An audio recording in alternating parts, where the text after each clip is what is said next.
T-minus 30 seconds.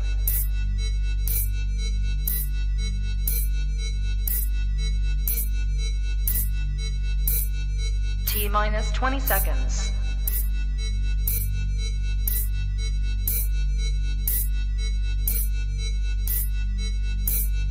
Ten, 9, 8, 7, 6, 5, 4, 3, 2, 1. What's up, everybody? Back again with your Week 11 breakdown. But today's going to be a little bit different. So instead of just going over some of the big players and what the trends are, we want to get in this final push to help you make the playoffs, go through the playoffs, and hopefully win that championship game. So, a quick shout out to Valelis LS, one of our newer members of the group, but he absolutely has been crushing it.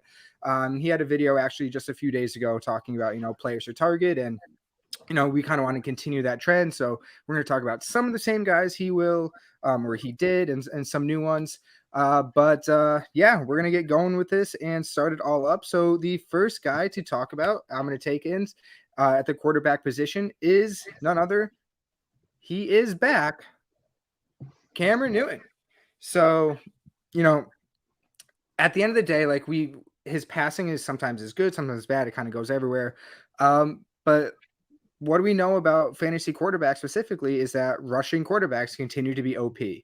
And he is the number one red area weapon in football, whether it's a quick dump off pass, so like the 1 yard, 2 yard reception to Robbie Anderson, or he runs it in on his legs. If he is going to continue this trend of getting into the red zone and getting to the red area, he's going to continue to do a great job. He's still not rostered very well. It's only like 50% so rostered on ESPN and maybe a little bit more in sleepers. So he's still very widely available, and he's not going to have the same level of matchups that we will see throughout the rest of this show, where some people have great strengths of schedule. It doesn't really matter for him. If he's going to continue to see the work that we project, he could very easily be, a league winner for you.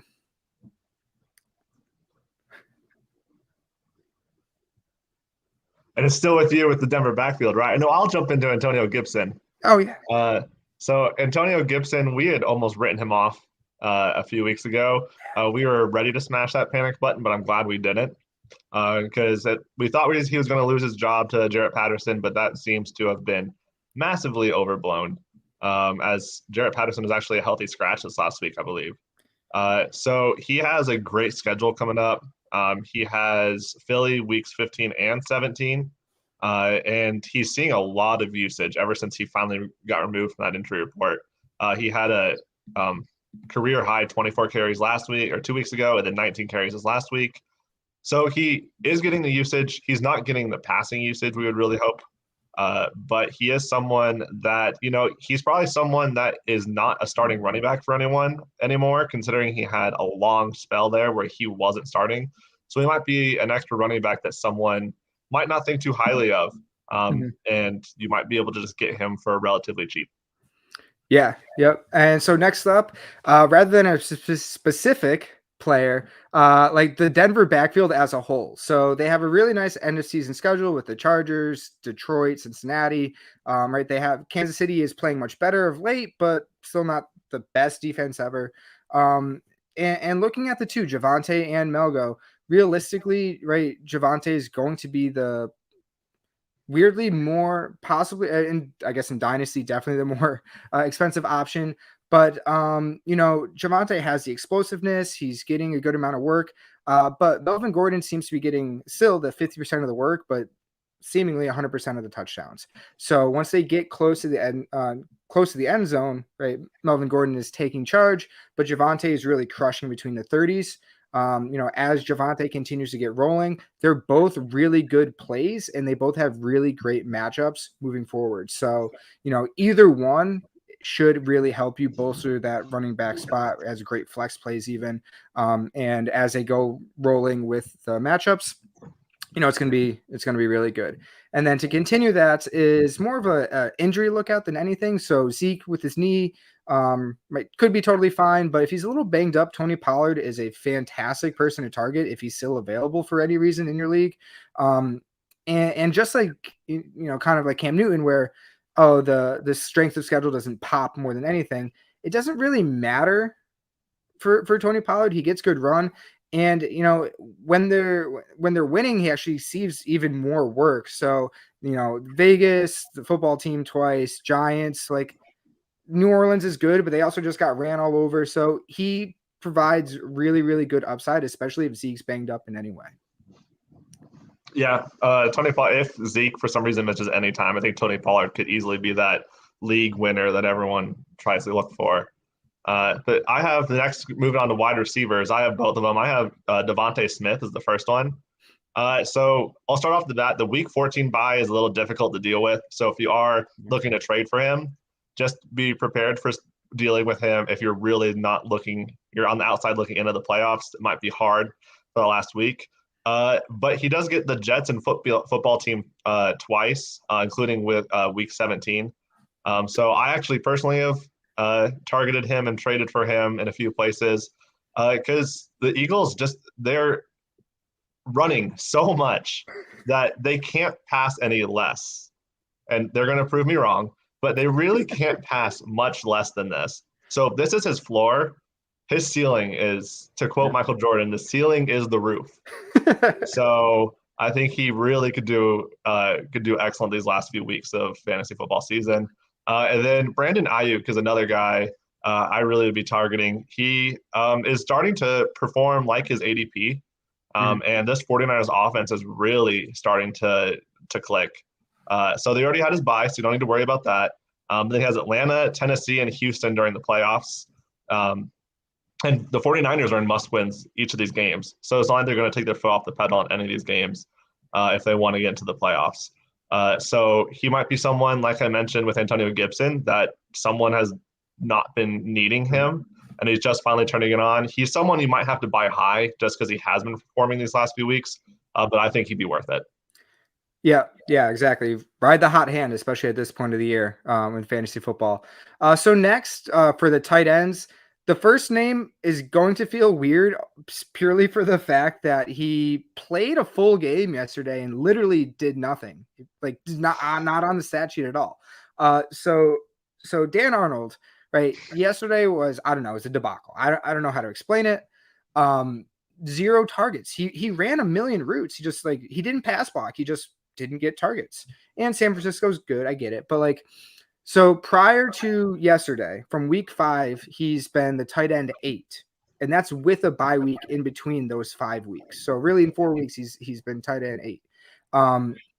So I get trusting someone in Jacksonville can be a little bit scary, but Arnold has proven, other than yesterday, right, a very consistent 10+ point track record in PPR leagues. And right, as we know, tight ends, that's huge.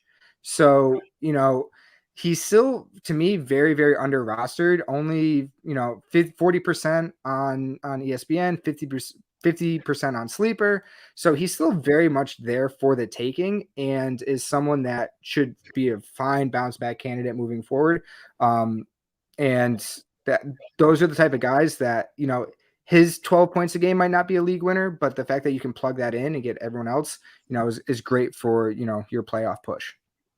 I think one other thing that you're going to mention also is that a little bit later is that there's one less person there to throw to. His Lawrence's most dependable target's gone now on IR. So yeah, Dan Arnold, I think you're not going to see this no target again. It was just an Urban Meyer question mark game for him. So you're going to get that with this Jacksonville offense. My tight end is Logan Thomas. So he is someone that was fairly highly drafted earlier this season, but has been cut by a lot of teams as he has a very extended absence. But if you look at Washington football team has been using their tight end a lot. When Ricky Seals-Jones has been healthy, he's been very productive. And so there's a strong chance that Logan Thomas is on your waivers. And if you're looking for someone who's tight end needy, and if you need to shore up that last flex spot, there's a lot worse than Logan Thomas. And to that point, so he got activated today. So it's kind of the 21-day window to see if he comes back. So right? Brian and I were like, we're going with Logan Thomas here as like it's a deep cut. I mean, there's a distinct possibility that he just doesn't come back this year. But if you're really looking for that, frankly, that week 15, week 16 type upside of like this person could slot in, give me 15 to 20 points at the tight end position, that's Logan Thomas. And if you have a roster spot to you can stash him, he's the type of guy that you can stash for 1 week play that helps win you that money. So it's a deep cut. It's not a guarantee, but if you really want to try to push the envelope, Logan Thomas is a great person to go and stab and see what happens. And just kind of some last people here on waivers. So kind of like Brian just mentioned. So Jamal Agnew was just placed on IR. He's done. So right, one, I still love Dan Arnold, even with Agnew being there. Now that he's gone, that's one less target. So in theory, Laviska should be like a nice ad. Personally, I was never on the Laviska, train this year, but he should be a nice ad. But frankly, yeah, it's Urban Meyer. I don't know if you can really trust anyone there, but he's only about 50% rostered. So if you wanted, go for it, you can.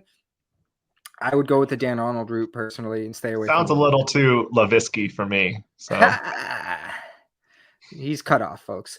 All right. Damn it, Brian. All right. I literally typed these notes in all caps, by the way. Elijah Moore. What the hell are you people doing? He's still only rostered in 40% of ESPN leagues. 40%. 72% on Sleeper. So, by the way, all the smart people play on Sleeper. I think that just proves it. But since week 7, he's seen at least 6 targets. He's double digits every game except I think that first game. Like, he's crushing it. Has a great end of season outlook. The fact that he's not 95% rostered and never mind then started is insanity. If he is on your waivers, there's no reason that you are not starting him. And if you're not playing them, you're keeping him from your other league mates from having him. There's no reason that he should be available at all. So if he's out there, he's a must add. I don't care who your worst player is, like who you have, like he's better than somebody on your bench. Yeah, I guess my only worry is what if Zach Wilson comes back and just tears apart that offense again. But I mean, okay. Well, maybe we don't I'm need just to being wish that on pessimistic. anybody. Yeah, I miss Mike White. Oh man, that was a fun 2 weeks. But then finally, our last little tidbit here is we have to give our Robbie Anderson of the week award. And all the wide receivers, all big names, did really well this week. So we had to go or get a little creative and go someplace else with this. And we are giving the Robbie Anderson of the Week award to the drumroll, please. Houston running backs. David Johnson, Rex Burkhead, and Phillip Lindsay combined for 55 rushing yards on 32 attempts. It's a whopping 1.72 yards per carry. I understand it was raining. That was a really ugly game. But Phillip Lindsay is the star of the show. 1 rush for -3 yards. We mentioned a few weeks ago that this backfield is an absolute disaster, and this just proves it. Yeah. I mean, it's honestly impressive. It is. It really is. Under 2 yards a carry for professional guys. It's oof. Good for them, though. Good for them. They deserve, they deserve a trophy. They deserve a win because they're not getting. Do. Well, they got the win. Yeah. They got the biggest win of the week. That's true. Actually, yeah, and then beating the Bills helped me out too. So I'm a big fan now. I think I'm rooting for the Texans. Please no. This is a weird spot. Well, all right, everybody. All right. Hopefully some of these players are going to help you make the playoffs, right? Make your championship game and win you some money. But we will be back again next week, or maybe just me next week. Maybe to be determined. Sorry. I'll be back next week. Again, going over the players that you want to look at and continue to play for your fantasy purposes. With that said, adios, everybody. Peace. Adios.